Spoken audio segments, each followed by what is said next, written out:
Okay, so I'm not gonna lie, this chapter is a little bit of a roller coaster for me to talk about because it's kind of the classic case of I can understand how this chapter is supposed to work.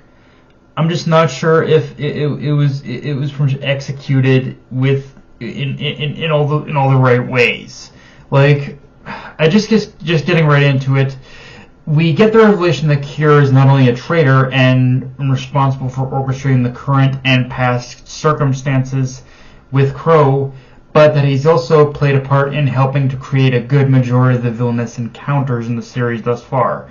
And again, honestly, I'm kind of at a crossroads with how I feel about this, because immediately it should be noted that what Kira is admitting to, apparently from what I understand, is not necessarily creating these villains, but more so creating the circumstances that surround their lead up to becoming villains or something like that.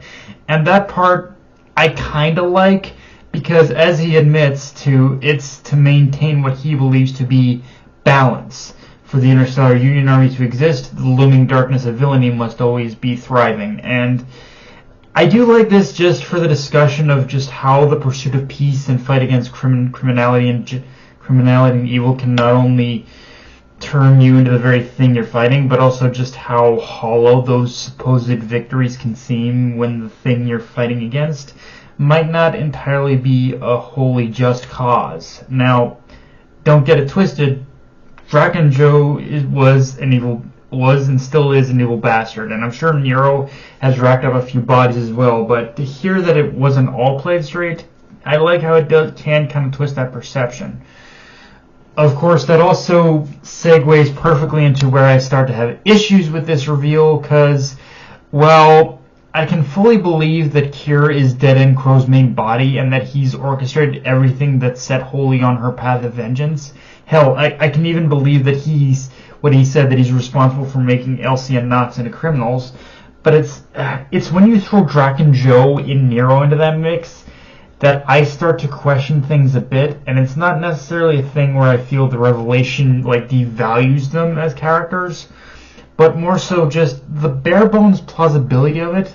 Feels like Mashima is trying to see how far he can push the believability of Kira's involvement until it feels improbable. Because that's my biggest problem. I just don't believe Kira when he says he created Draken Joe and Nero. Again, it's such a confusing dichotomy, because I can believe what he says when he said he is the real dead end Crow, that he's the power source of him, that he's the one who made Elsie and Knox into criminals. Okay. You've got me on that, because ultimately what we see is that not all the Ration Says Galactica are necessarily evil people. But when he says he's created Draken Joe and Nero, and the one who pushed them into villainy, it starts to feel improbable. Because that's my biggest problem. I just don't believe Kira when he says he created Draken Joe and Nero, or even pushed them to villainy. It's also not helped by the fact that we don't know this guy at all. He's the biggest enigma in the series right now. I guess another way I can put it is that all the pieces, it's like a puzzle. All the pieces of the puzzle are there, but certain pieces just don't fit with everything else. That's the only way I can describe it is I haven't. The only other way I can describe it is I haven't seen enough sufficient evidence to support Kira's claims of being responsible for just everything that's happened in the story, and I don't think any information that's revealed to us after this chapter is going to help either. The only thing that might the only thing that does, I guess, help is that when we learn Jaguar's past, that he was once a member of the Galactica, and maybe the back and forth when he fought Ziggy, but that's it. And even then, the truth kind of died. The truth, if he knew it, kind of died with him. So it's I don't. Again, some of what Kira's revealed to us, it does work for me, But when you get into the Dragon Joe and Nero territory, that's where it gets a little messy for me. All that aside, however, I do like how we finally get at least a look-see into the lead up to the Bloody Atmos Day, and I love how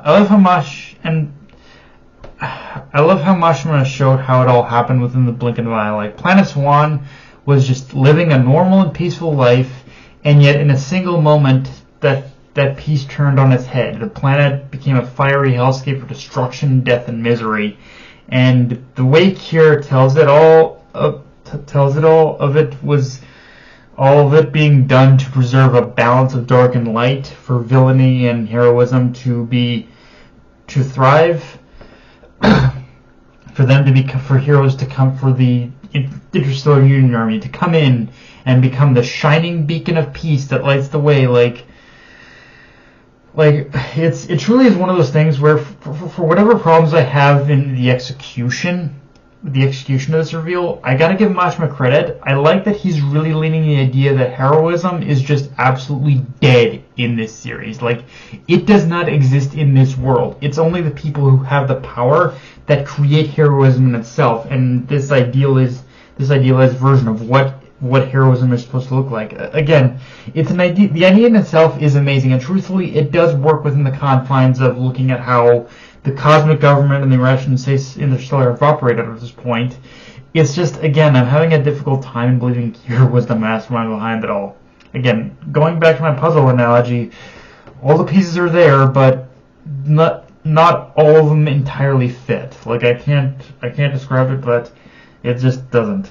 But aside, I guess the only other thing to talk about though is that we see the clean, and we see that pretty much clean was pretty much saved from being crushed. Which I'm all for. Which I'm glad we got confirmation on that clean is still alive. Like, it's one of those things where it had me worried that okay, everyone is, that if what we could glean from the future is true, then everyone is supposed to die here. And while there still is a fear of that, I'm glad that Clean being alive has somewhat subverted that a little bit. But yeah, guys, that's pretty much all I got for this review. If you enjoyed the video, like, comment, subscribe. Follow me on Twitter, Analyst Crunchyroll. Be sure to notification bell, subscribe button, and just share the video around, guys. Dark Knight of MMA, signing off. Later, everyone.